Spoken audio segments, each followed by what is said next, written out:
Brothers, sisters, comrades and friends, welcome to Bat Country.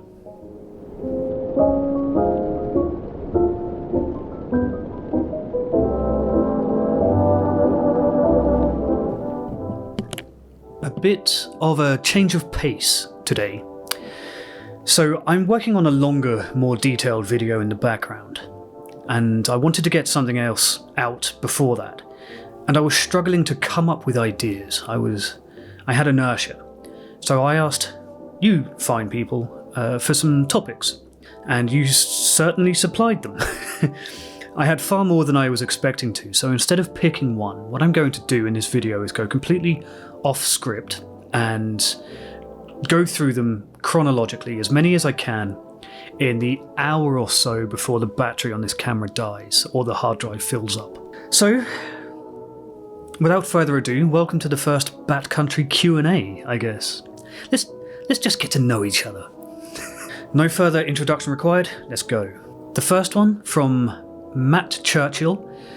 Matt asks, why don't you talk about life after the pink cloud effect and getting used to the day-to-day life after the euphoria of getting sober? Matt Churchill is coming up to 2 years sober, congratulations, and he's occasionally finding it difficult to appreciate good, clean fun. Excellent question.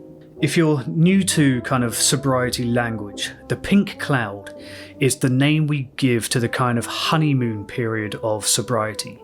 It lasts there's no fixed number for it, but roughly 6 months. And in that period, having overcome ostensibly the addiction to alcohol, you suddenly feel on top of the world. Matt points out there that there's a feeling of euphoria, and we all, I think, go through that. What happens after that phase? What happens after the sober honeymoon? Coming to terms with facing the rest of your life without alcohol can be an isolating experience. It can be a little bit unbelievable that such a thing might even be possible for you. But after you get that pink cloud effect, unfortunately there is often a period of depression, or depressive mood at least. There is a sense of resignation as the pink cloud fades. The little alcoholic gremlin in your ear that whispers to you in your own voice, trying to convince you to drink.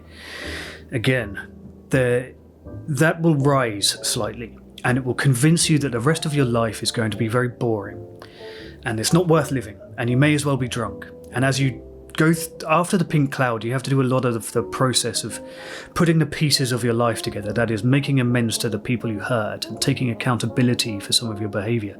And all of that's quite scary. So, the post-pink cloud.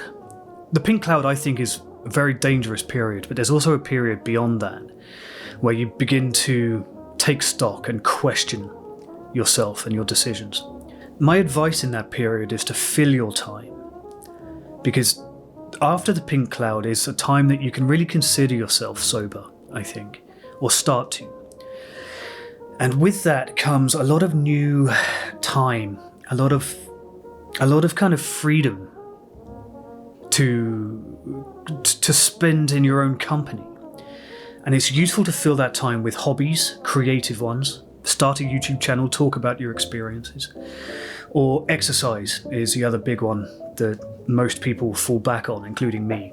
I think it's true to say that a lot of us in that period, after the pink cloud settled, are in a search for meaning, or rather meaningfulness.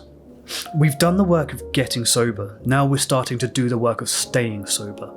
And that means we want to put a lot of things in our life that have significance in some way. We're searching for meaningfulness.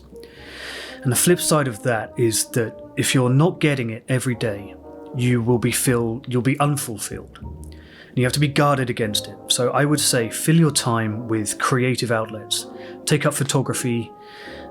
Painting by numbers is a really good one. Jigsaw puzzles, whatever it is. Keep yourself occupied, physically and mentally. I hope that was useful, Matt Churchill. Thank you very much for the comment. Next, friend of the channel, Monsieur Carl, would like me to talk about the stage at which you're hiding your drinks and stashing them away, and how much of a red flag that is. Okay, so I'll talk from my own experience on this. I didn't hide the drinking so much as the empties. That was my pattern. I wasn't a concealer of drinks so much as a concealer that I had drunk. And in various places that I lived in the height of my addiction, travel to any kind of side road and it would be littered with empties, where on the way to work or on the way home I had very quickly discarded a bottle into an alleyway, just to, like, I'd take it in a backpack and then throw it away on the way home. So my problem was not with concealing them, but I was living alone for quite a lot of those times, so I didn't really need to hide them. I would say that when I came to finally recognise that I needed help in getting sober, I had to recruit my family to help me move from the cottage that I'd rented. And there were suitcases full of empty vodka and whiskey bottles. And my dad had to pack those away for me, had to take them to the recycling plant. And that was when he saw the scale of my drinking for the first time. But to address Monsieur Carl's point, the moment you start concealing your drinking patterns, you're starting to show the deceptive behaviour so common to alcoholics. You have crossed a threshold at that point, however you're hiding them. Inside pocket in a jacket that's hung up that you don't expect anyone to look in, or whether it's in your car or in the garage or outside your house, whatever. The moment you are having drinks that you are deliberately not telling people about, you have a problem. Thank you, Monsieur Carl. I think I will return to that in a more comprehensive video at some point in the future. A friend of the channel, Giles Parker 2369, asks, what are the biggest lies about alcohol? I don't think there's much truth in alcohol beyond the statement that it has the power to completely ruin your life and the lives of those around you. But I think more specifically, what are the common lies about alcohol? One, that it makes you more confident. That's the big lie, isn't it? Is there a bigger lie about alcohol than it makes you confident? That it makes you feel sexy and attractive and appealing? Because even in the early stages of drinking, even before drinking becomes a problem, the thing that alcohol is giving you that you think is confidence is actually lack of inhibition. And that's a major difference. It's a really big, important difference. For example, some people who suffer head injuries, or some people who have degenerative cognitive diseases, will have a lack of inhibition. They will behave overtly sexually, but you wouldn't consider that confident, right? You wouldn't describe that as acting with confidence, and that's the difference between confidence and a lack of inhibition. So that's the biggest lie for me, is that it makes you feel more confident. I think another one is that alcohol calms anxiety, and that is a lie that we tell each other when we're drinking. When you have something good going on or something bad, you drink about it. Good thing happens, drink about it. Bad thing happens, drink about it. Difficult day at work, drink about it. Difficult day coming up, drink about it. Alcohol does not relieve anxiety. You might not feel as anxious for a while, but that anxiety is just sitting and accruing interest, because the moment you stop drinking, it all comes back in a surge of panic and disorder, especially later into problematic drinking. And again, Giles, I think that one is worth spinning off into a video of its own, but I just wanted to hit those main two while I had the opportunity. One is that it makes you more confident, it doesn't, and the other one is that it reduces anxiety, which it doesn't. Friend of the show from the very start, Mikru866. How do you deal with family, friends, colleagues in a social settings when there's alcohol involved. Mikru asks for some helpful tips to navigate social settings when there's alcohol involved, and then goes on to ask, is avoidance the best policy in all scenarios? Mikru mentions here that you probably do have to get into it again at some point, and I agree. I think that there is an inevitability about being faced with alcohol at some point. And navigating that as someone, especially newly in recovery, can be daunting. It is for me, it still is sometimes. I would say in the early stages of sobriety, avoidance actually is the best policy. Remove yourself from those situations, and if that means that you have to tolerate letting go of some of your social life for a while until you're confident in your recovery, then so be it. I don't believe that sobriety is a sacrifice. In fact, I think that alcohol, drinking, is the sacrifice because of how much you give up to trade for it. In sobriety, you get all of that back. But for a while, yeah, it might be useful to take a back seat from social environments where you know there will be drinking. When it's not possible to do that, then pick a favourite drink. Something with some snap in it. I like, personally, a very strong ginger ale, ice cold.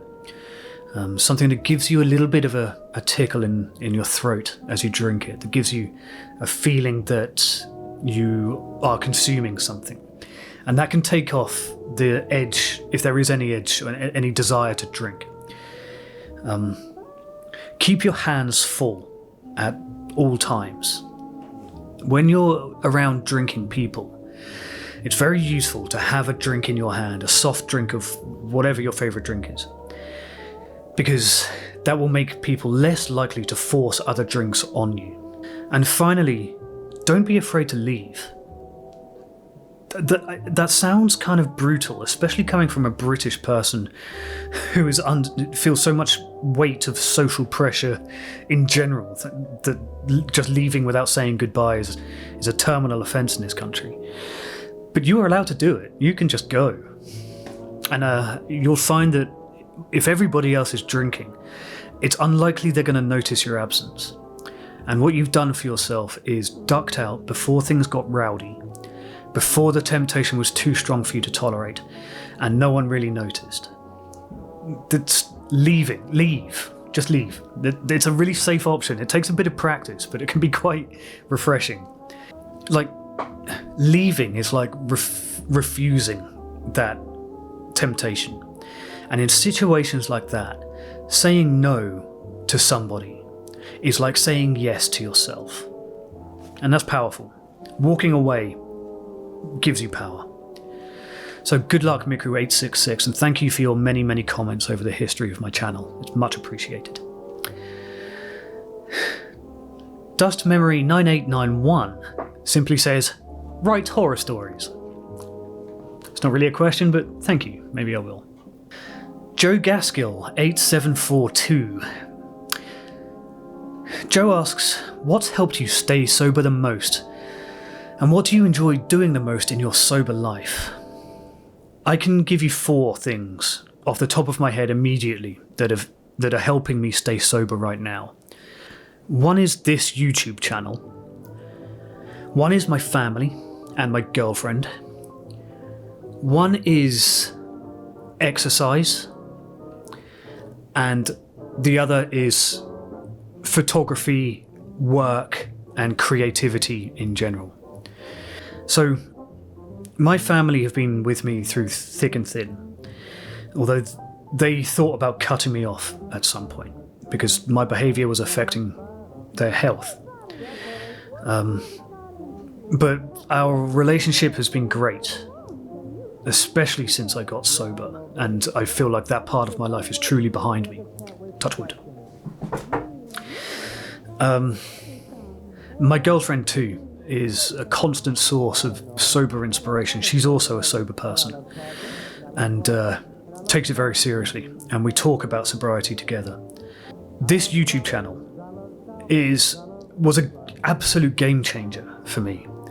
I love doing it, and I love I don't think I've ever talked about this on this channel before, but the response to this YouTube channel, especially in the last 6 months or so, has been overwhelming, and it consumes a large part of my life, and I let it do that, and I love it, and I am humbled by the response that I get, and it is a source of motivation for me personally.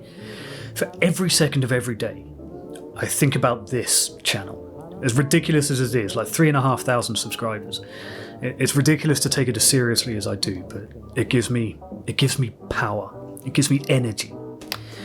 And in work, I threw myself into work in sobriety. I've always had a good work ethic, but now my work and my life are very closely intermixed, and I choose it to be that way. You might argue that's not healthy. We will argue about that. And then I'm going to add in another. Exercise. I was already a relatively healthy exerciser. My attitude towards exercise was good before I had a drinking problem, and throughout it, weirdly, I was quite fit. In fact, I found a picture of myself while I was drunk, and annoyingly, I looked really good. Working out and exercise are also big parts of my life, and I love doing it. Scratches a big addiction itch in me. It's replaced. I won't go on. I'll do another video about that, I think. I'm going to add another fifth one that helps me stay sober, and that is brutal honesty. That is being honest just as much as I possibly can about everything, because that honesty, it makes you accountable to it. It makes you... It's more than honesty just for the sake of being honest. It's also a tool. Being able to say things honestly allows you to analyse them closely with more clarity. So that's those. What do I enjoy doing the most in my sober life? Probably this YouTube channel at the moment. God, it used to be like sex and whiskey. Listen, what happened to me? Okay, thank you for the question, Joe. Next up we have Thomas O'Connell 6325. Good Irish name, Thomas. What was life like working in other countries? Okay, I'll touch on this briefly. So I've lived and worked in a few different places. In the Alps in my early 20s, the UK obviously, mostly London, and in Zagreb in Croatia, in Shanghai in China, and briefly in Hong Kong. And I think that's most of them. What was life like working in other countries? It gives you a lot of perspective.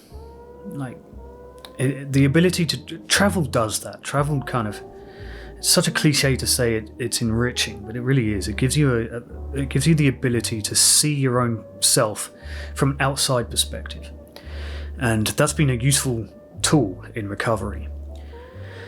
But life is good. I find myself happiest when I'm furthest from home, and I prefer to be in places that don't speak English too. I like my life to have a little bit of challenge. I don't like things to be too easy.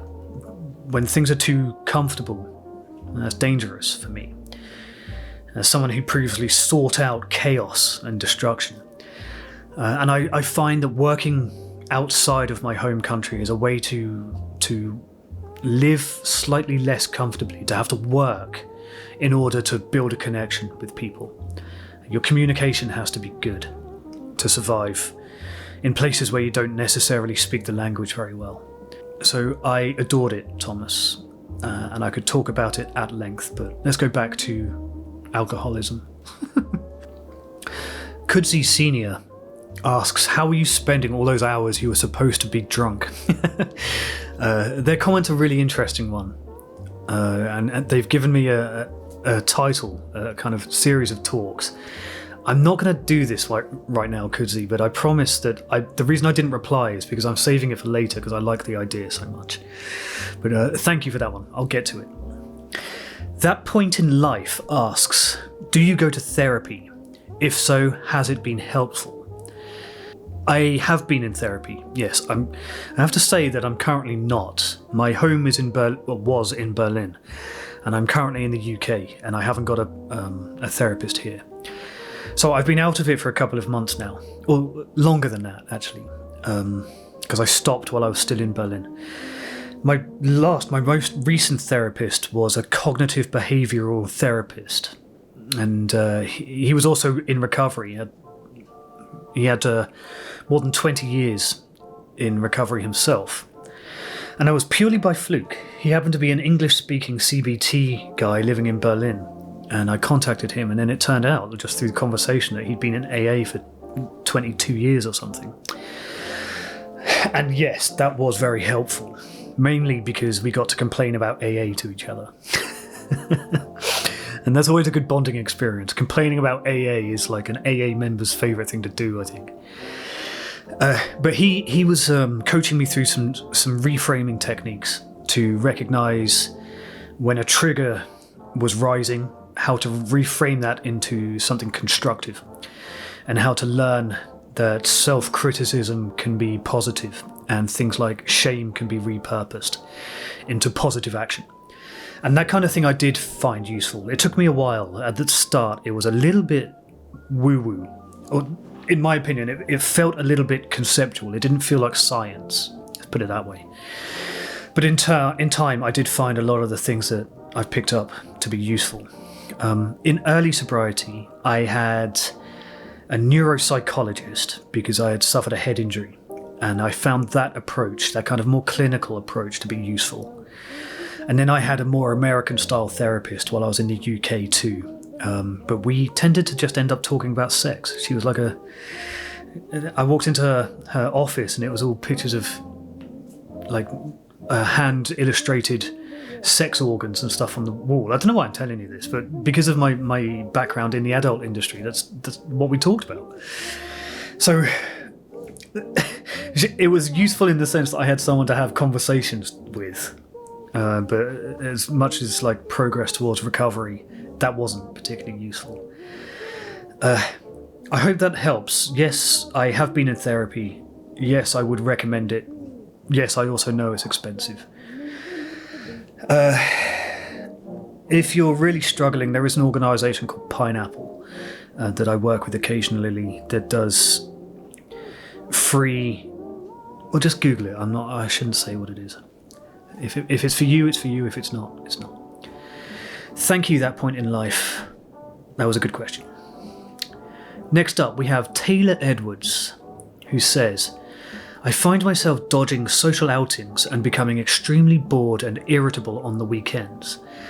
2 months sober today. Congratulations. Feeling good, but it seems the gym is not enough. How do you navigate through this process? Okay, similar to a question that we've touched on a little bit, but I will regroup and have a crack at this one because it is slightly different. Taylor Edwards here is finding themselves becoming quite withdrawn and bored and irritable in early sobriety, and that the gym is not quite scratching that itch in the way it does for a lot of other early sobriety people. It sounds to me like Taylor Edwards has maybe already gone through the pink cloud effect that we discussed earlier quite quickly, and you're coming through that and you're feeling that kind of rebound of having to take stock of facing the rest of your life without alcohol. What you need to know, Taylor Edwards, is not how I navigate that process. What you need to know, and this is important, is that is an urge. What you're experiencing there is not boredom or irritability. That is alcoholism whispering in your ear, in your own voice, telling you that your life would be better if you were drinking. You need to recognize that for what it is, because that's a pernicious one. you're probably not bored. Your condition is trying to convince you to take a drink. Be vigilant for that. And that is the answer to your question. That is how I never navigate it. When I feel like that, I recognize that is an impulse to drink. It's not real boredom. So good luck, Taylor. Keep us updated with your progress, and I hope that answer, blunt as it is, I hope it's been useful. Next up, Mittens23. How about detoxing in a UK hospital? How were you treated, and how did you actually end up there? Did you admit yourself? Thank you, Mittens. Yes, my first ever detox was in a UK hospital, and it was awful. I don't remember how I got there. In fact, this came up in conversation with my parents recently, and they told me that I had called the ambulance. I was living in a very remote part of Cornwall at that time, and I'd been drinking extremely heavily for a long time, and I think that may have been when I first experienced delirium tremens around that time. But I was taken off to hospital, and I was put on this is before the pandemic and stuff, quite a while before the pandemic. So the hospitals were all open, and I was put on an open ward with an IV in my arm and not told anything. Just rows of beds around me. And I remember very little about it, except that I was there for a long time and no one spoke to me. I had no idea what was wrong with me. And when my parents arrived, they also didn't know what was wrong with me or why I was in the hospital. And the doctor eventually told them that it was alcohol withdrawal. And that was the first time they'd heard of it. And the doctor hadn't even told me that, and I think it would have been beneficial if I'd have known. This is a long-winded way of saying that the care I got in the UK was not good. It was bad, it was embarrassing, it was highly judgmental.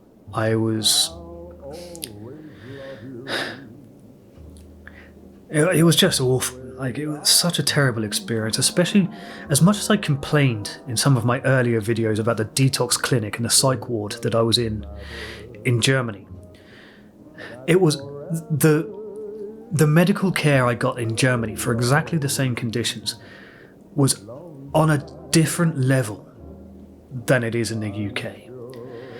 So all of you who are in my comments from time to time saying it's just not possible to get that kind of help that you need in the UK, I can only agree. You can get some help, it will keep you alive at least. But yeah, it is bad. Again, worth its own video, but just to touch that one off, just to fill it off here. I did detox. I had called the ambulance myself, and the treatment I got was terrible. And the advice and the information given to my parents was all worthless. However, I am still glad I called the ambulance. I have to be honest. I'm still glad that I did it, because everything that followed that led to my path to sobriety eventually. So, still worth doing, even if it sucks. Thank you, Mittens. What next? Ralph Houghton asks about dysfunctional relationships whereby each other's addiction is encouraged and or enabled. Ralph says that he has some personal experience with that. Quite neatly, he extricated his ex and the alcohol at pretty much the same time. Certainly a topic for discussion here about how it's not uncommon. I'll speak about alcoholism specifically, since that's my own frame of reference, but I think you can probably expand this out to consider other types of addictions too.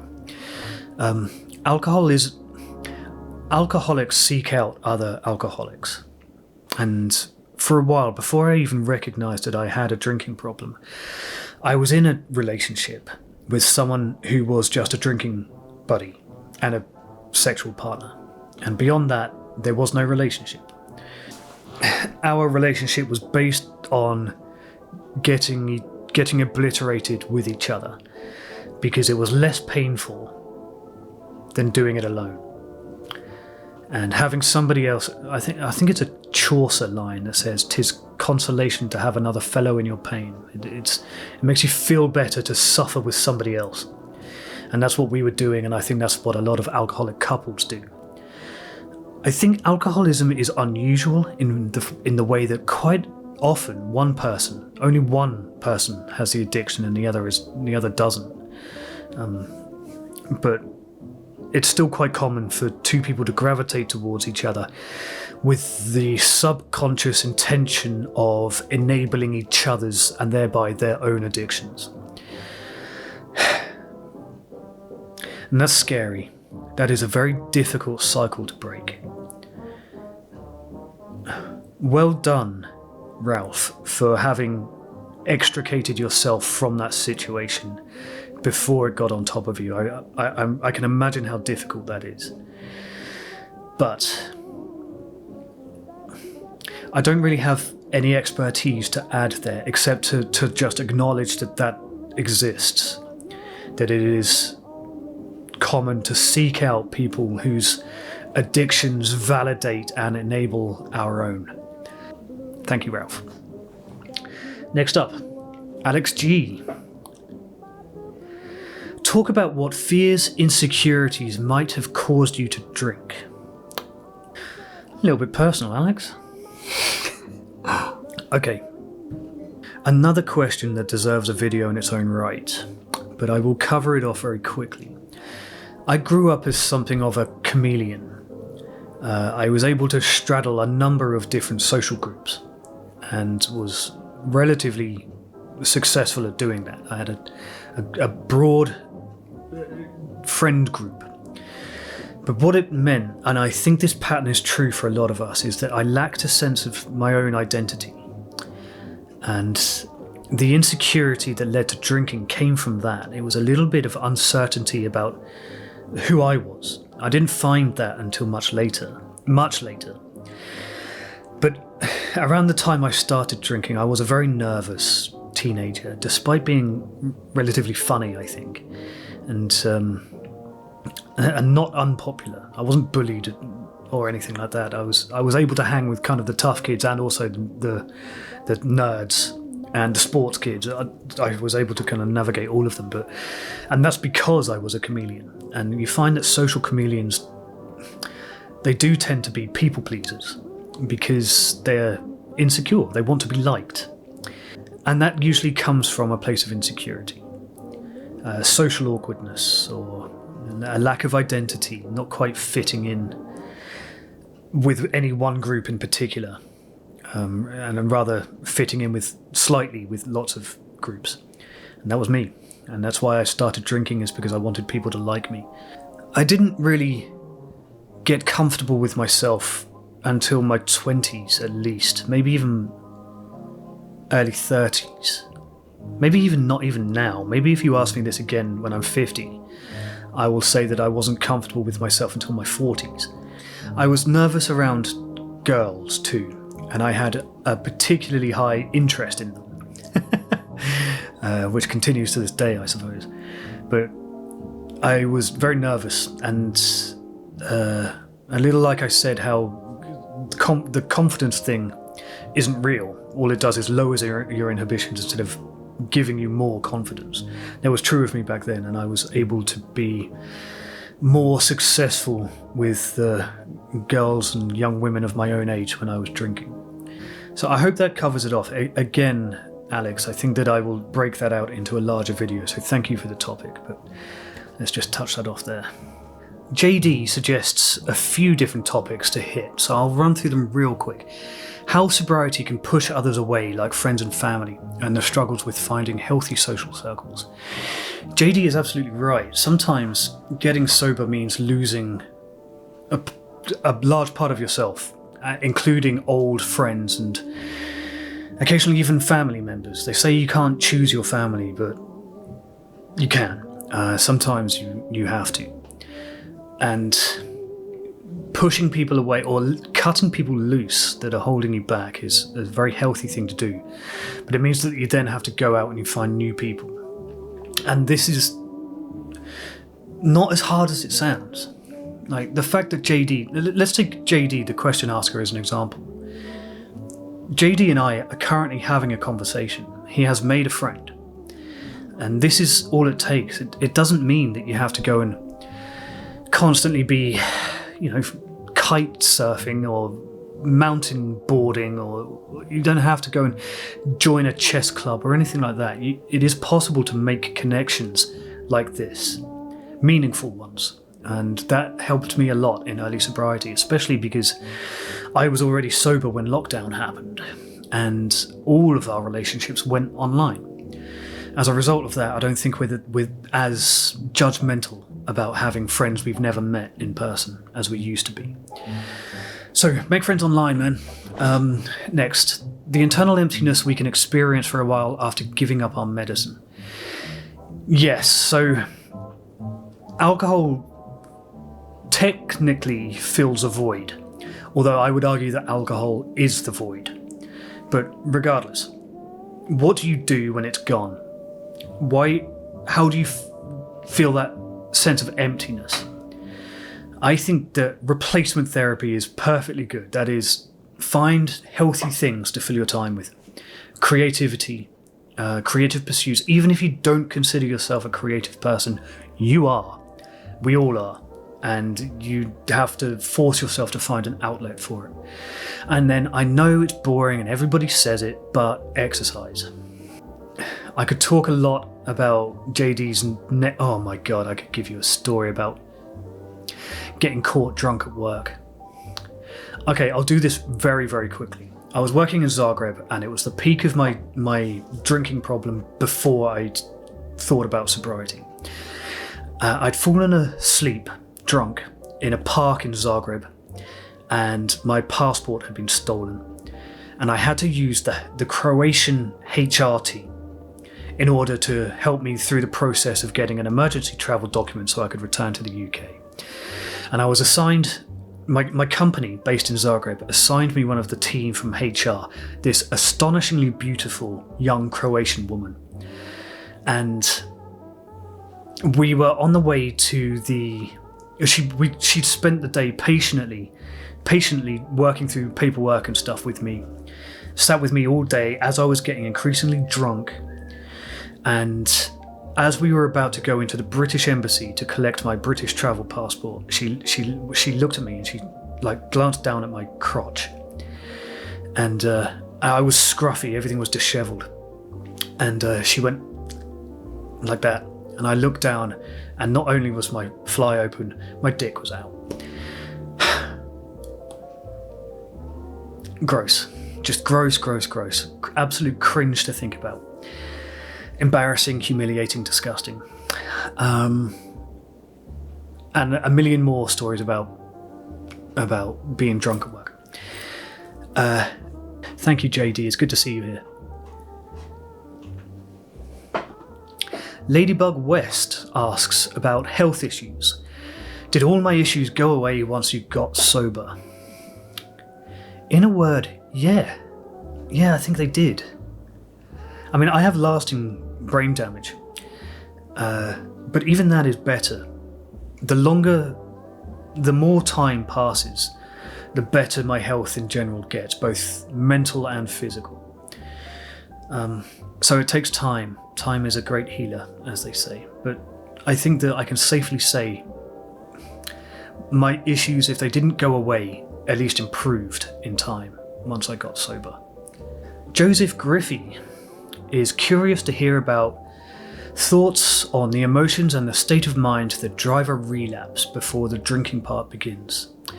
So the kind of psychological stage of the relapse, the prelapse, if you will. Trademark Backcountry 2024. It's a big question.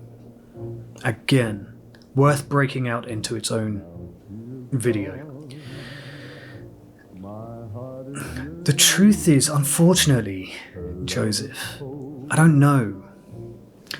despite the therapists and the introspection and trying to identify my own triggers, I can't see my own relapses coming, so I'm the wrong person to ask.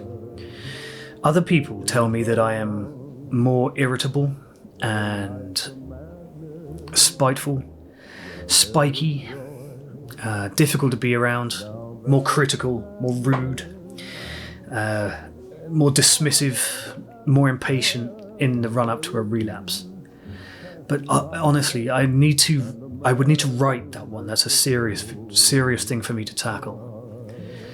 And I appreciate your comments, but that's too big a question for a Q&A format, I think. Except to say that is my answer, is that I don't know. I don't know about the state of mind before the drinking begins. It's really scary, even now. Chase asks, how to quit without having a rock bottom? Chase continues, I'm there right now. I'm very functional. I work and I never drink hard liquor. I just hate this habit. I never get hammered. I don't want to have a rock bottom. That is a brilliant question.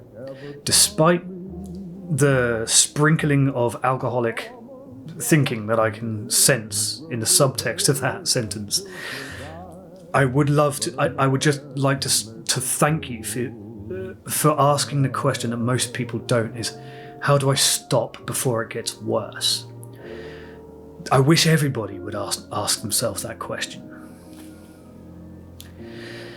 Well, for you personally, to Chase, I think that you're already close. I think that you're already consuming content like mine, so you're already quite close to sobriety. You're close to making the decision to stop. The next step is to do it. So it's to stop. For me, I needed the rock bottom. As dangerous as that sounds, I'm glad that my problem was fatal and that it brought me close to death, as close as it did, because I needed it. Because I'm not the kind of person who would have noticed a rock bottom coming, much less had the mental fortitude to stop it before it happened. It's not in my nature. I'm a low bottom, as they used to say. My advice to you, despite the fact that you're trying to convince yourself that you're not an alcoholic, I would recommend that you probably show up to an AA meeting. That doesn't mean you have to be an AA member, but I would advise that you go and you speak to somebody who has a lot of sobriety. It's not as scary as it sounds. You can walk in believe me, people in AA love to talk. They love to give advice. So if you just go and find somebody to talk to. That'll be your way in. And that is unequivocally my advice. Go and find a person with a long stint of sobriety and just have a conversation with them. That's your first step. Thank you to Chase. Next up we have Liminal Lagomorph. Good name, Liminal Lagomorph. Lagomorph is like a rabbit, I think, or a hare. So it's like a transforming rabbit? I don't know, that's really cool, I like it. I dig it. Okay, so our transcendental rabbit here is asking... Okay, it's an interesting question. I won't read it in full. I'll give you the sense of it. What Liminal Lagomorph is asking is, how do you learn to enjoy new activities in sobriety? Or how do you learn to enjoy activities you did drunk in sobriety, now that you're sober? Man, this is a big one. This has been a big part of my own sobriety. So I'll pick an example. One of the things that I used to love to do most in the world was to be drunk on long journeys and on trains. Train journeys in particular, where you're just a passenger and you can watch the world change outside the window. And I've had to force myself to enjoy doing that sober. And the way that I've done it is to learn to be at peace with my own thoughts.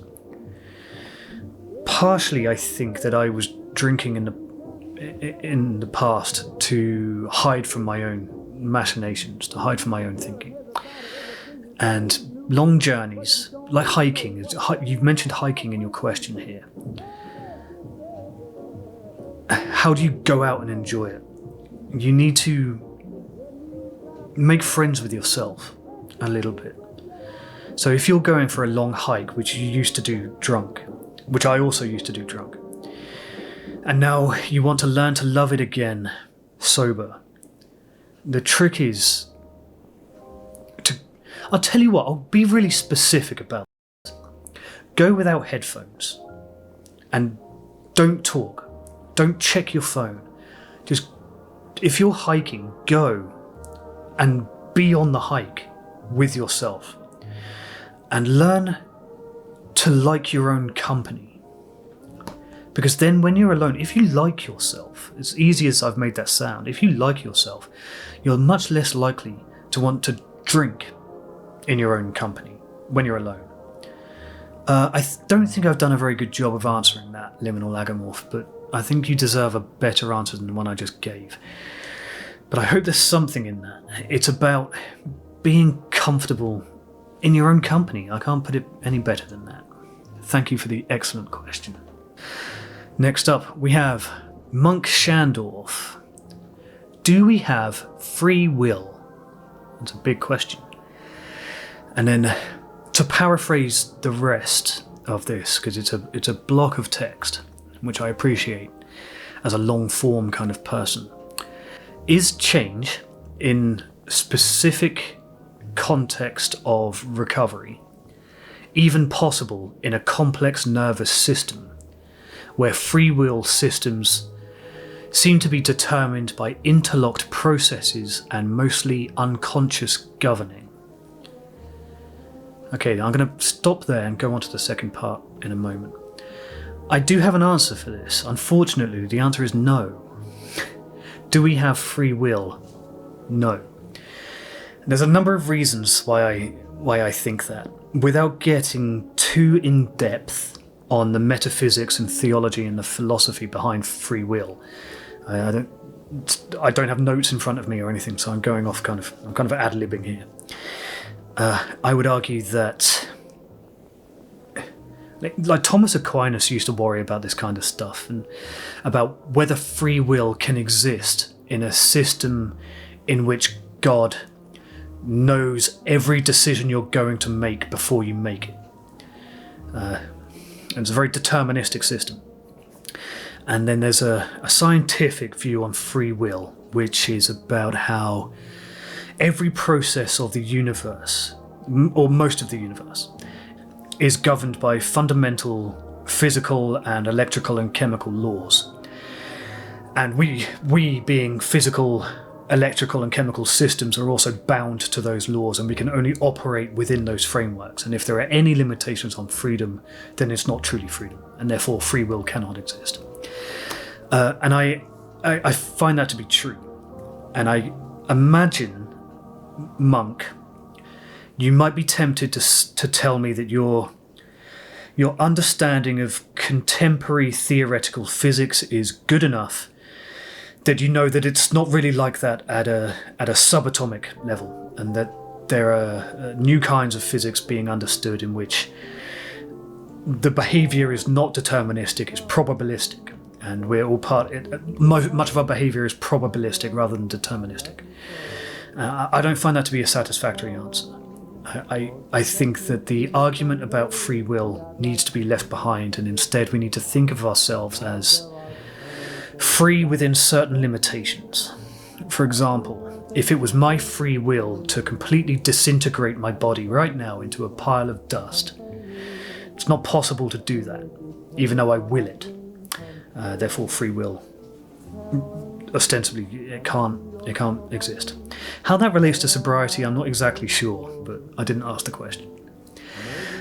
Monk continues that is a part of the mind finding a logical solution in alcohol. So fighting the alcohol is fighting a part of ourselves that's built to help us cope with conscious and unconscious stuff that we don't understand the depths of. Is this modern society just too cold and materialistic and soulless, as William Blake said it was many ages ago?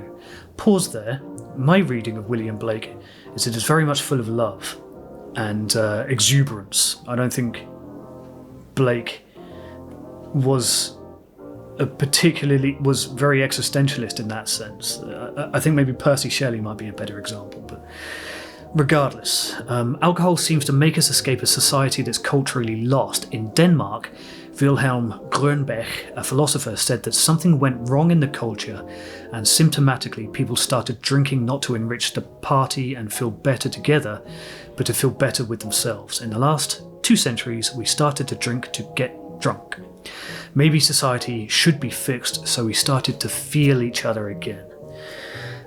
I take issue with the central premise there, that alcoholism is new and that is the result of a degrading culture.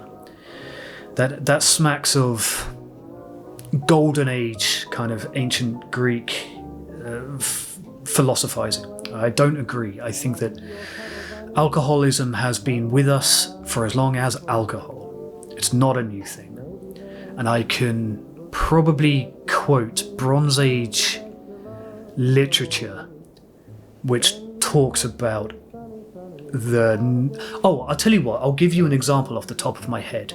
Cambyses, right? An ancient Assyrian king, we're talking 2500 BC or so, talks in one of his stories about how he led an ancient army into a trap where Cambyses had set out his army with this great feast with loads and loads of alcohol, and then had deliberately left that feast with a small garrison of weak soldiers to defend it. The invading army came, saw it as an opportunity, killed this weak Assyrian guard, and drank themselves stupid. And as soon as they were really, really drunk, Cambyses' army attacked again and wiped them all out and won the battle. The pitfalls of alcohol transcend culture. And I don't believe that culture is degrading. In fact, on the whole, as controversial as this is going to sound, I think that it's improving. I'm optimistic about our collective future, even as divided and confrontational as it feels at the moment. I think on balance, things are better than they were 500 years ago. So that's my answer, is that I take issue with the premise. One, the first point that you made about free will, I believe is a kind of negative feedback loop in that question, and it should be disregarded. Free will doesn't have any particular meaning anymore. Or we have to learn to live with the fact, as I do, that that free will is kind of a bit of coded language, and that we should learn to live within our limitations. That's healthy. And then the point about the degrading culture driving us to drink, no, I think a closer reading of historical texts would reveal that alcohol was a problem from the start, and also that the idea of there being a golden age before ours, you can trace easily back to Plato. It's probably the most famous example of it. Okay, next, Sage Dandy asks, talk about how sensitive we become to the world when we give up alcohol. Oh, wow. Life-changingly so. So, briefly, under the influence of alcohol, you might feel more open to other people, and you might be more friendly, and you might be more willing to make friends with strangers and make connections. But none of that stuff is real. It's real when you get sober, and you suddenly realise that you have so much capacity for other people, to let other people in, to help other people, and to be helped. In sobriety, sobriety could be a synonym of connectivity, of the ability to have connections and to build connections. It's been the biggest change in my life, I think, in sobriety, is just how willing I have become to be open to other people.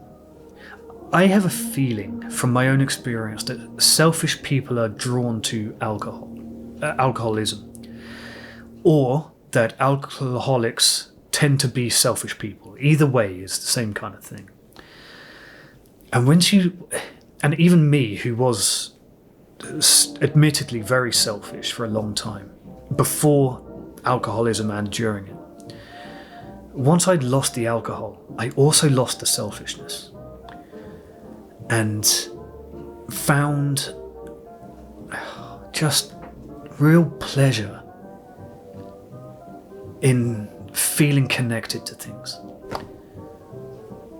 Again, worth its own video, just to talk about that, just to talk about how expansive it makes you, and how much more likely you are to see the good in other people rather than the bad in sobriety. And to cherish other people. It is life-changing. And finally, my friend Peter Z873, been with me from the start. Hello Peter. Peter asks, talk about the relationship between alcoholism and narcissism. It would relate to your previous video where you spoke about the self-centeredness of alcoholics. Okay, so related, and a very nice seg from the previous question from Sage Dandy. So, narcissism, despite the name and the mythical origins of Narcissus, it doesn't necessarily mean that you love yourself. What it means is that you are obsessed with yourself. Okay, and it doesn't necessarily mean that you think you are the most beautiful, the funniest, the richest, the most talented. All it means is that you are the most important person to you, and you can't see beyond yourself. And it's been my personal experience and my experience working with other people in recovery, alcoholism mainly, but other addictions too, that there is a sense of narcissism that pervades alcoholics, that they think they deserve something different for themselves, despite not necessarily having done anything to earn that preferential treatment. We often believe that the world is against us, and that is a narcissistic attitude because it puts you in the center of the universe. In order to have everything against you, everything has to be about you.